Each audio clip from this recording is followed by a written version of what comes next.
How do? Welcome back to the channel. I know it's been a long time. I've been on holiday, I've been isolating, been trying, I had a few videos planned, but with the isolation and the holiday and stuff like that, didn't go too well. Plus as well, where I was going on holiday, well, where I thought I was going on holiday, I was going to do a video there, but it turned out we was nowhere near where I thought we was going. So yeah, I didn't book it. So with that said, hit the subscribe button, help us out a little bit here, and I've bought a new bike. Not something I thought I was going to buy, I'll be honest, but I'm going to jump straight into it and then explain later why.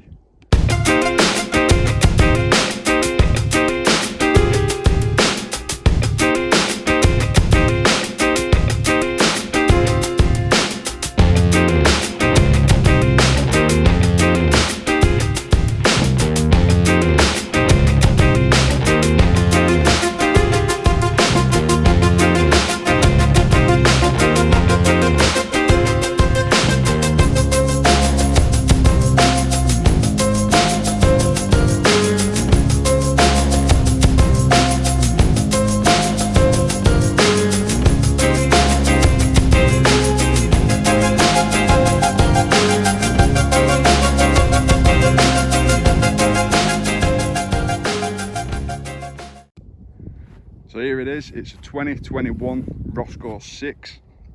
Obviously you can get the Roscoe 6, 7 and 8. They all vary depending on what you buy. Now I paid I paid £975 for this. The 2022 model that came out last week has gone up to £1,000, and there's been absolutely no changes that I can see. Maybe someone in the comments who knows something about push bikes, because I don't, will let me know where I'm wrong there. So starting with the front, it's got the Kenda tyres, tubeless ready. So these have actually got inner tubes in, but they can be swapped, that I'm looking at doing. It's got SR Suntow front suspension. Don't ask me what model, because I've not got a clue. 27.5 inch wheels, 2.8 wide on the tyres. It's got disc brakes front and rear, which are actually pretty good. The Shimano's as well, I know they're a good brand. Something I've added here, which I'll leave a link down below, is a phone holder. I've got an iPhone 11 and it fits perfect. It can go bigger for bigger phones, so yeah, put a link down below. I think it was about 12 quid off Amazon. So that, I've done about 300 miles with that on. It's been no issue. Little lock that's going to do absolutely nothing. So yeah, as you can see there, Trek. And then I've hidden away the Roscoe 6. Bottle cages, just from Decathlon. I'll try and put a link down to something similar. Water bottles and toolkits from Muc-Off. The inner tube here with the inner tube holder. Little strap there, I'll try and get it so it's on video. That again was off Amazon, I'll put a link down to that. Decathlon again for the bag. So that's the bits I've added. So we'll go back into the specs of the bag. So as you can see there, it's actually a dropper post, which, just give me a second. So there's a little lever there. If you don't know what a dropper post is, little lever there, press that and it does that. The whole idea, like I say, if you don't know, because I didn't, you can have it down low when you're going downhill over rocks and stuff, jumps and stuff like that, so your seat's not in the way, and up high when you're cycling normal or going uphill. So I've added a stand on it as well. That's from Trek, just because I'm thinking about doing a little bit of bike packing at some point. I'll also add a link for the rucksack that I've got, which is a Molly panel bag, really good for what I'm using. Like I said, rear disc brakes at the back, can't argue with them. No mud guards for it just yet. Oh yeah, I've added the lights as well. I'll put a link down to them. They're pretty good. You have different settings, different flash rates.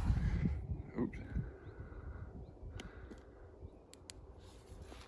So it doesn't look too bright at the minute, because obviously again, on a sunny day. Going around to this side, I've just added a cheap pump just to get me out of any problems. Shimano Dio, I don't know if it's the old thing, someone will have to tell me about that, but yeah, it's got Shimano Dio, says it there. Now I've gone through 2 of these so far, the rear cassettes. It's probably something I'm doing, so someone who knows a bit more about push bikes probably won't have that issue, but yeah, I've gone through 2 of them. So yeah, don't think I've missed anything. If I have, yeah, so basically I said I'd explain why I've got it, just for something, bit of fun. I've not ridden a push bike in 13 years, so I thought why not go out and spend 975 quid on a push bike that I might never use. But no, the missus wanted to get into cycling as well, so I've got her one too, and I just thought, well, I'll get that because at least I'll be able to throw it down some hills at some point, do a couple of trails on that, if I'm not into cycling, which turns out I'm actually quite into it. Yeah, so I think I've used, since I've had it, I've used that more than the Duster, so that says quite a bit. So yeah, like I said, I know absolutely nothing about push bikes, so follow me on Instagram, Ellison Adventures. I'm going to post some stuff up on there. I'm going to do a couple of polls and stuff because I want to swap out some stuff, as always, like customising stuff. So I want to change out the handlebars, so I'm going to put a vote on there of which one people recommend. The grips, the handlebars, the seat, what else was it? I was thinking about changing the front stem as well, pedals obviously because everybody does that, and then also possibly the hubs. I may swap them for Hope. Everyone keeps telling me is the best, so let's go with Hope. So yeah, that's the video. Hopefully got some big plans for this bike. Like I said, try and do a bit of bike packing as and when I can. Gonna have to learn how to ride a bike first, so yeah, I'm going to do a bit of bike packing at some point, hopefully. Got a few video ideas with it, so not just with bike packing but the bike in general, so hit that subscribe button like I've said before, and I'm going to head off to, I don't know where yet because I've just come out on a random ride, because that's what you do if you got a push bike, isn't it? I've no idea. So yeah, hope you enjoyed the video. If Trek, if you're watching, I must have been double figures for people that's bought Treks now this last couple of weeks, so give us a little discount or something next time. So yeah, I'll catch you all later.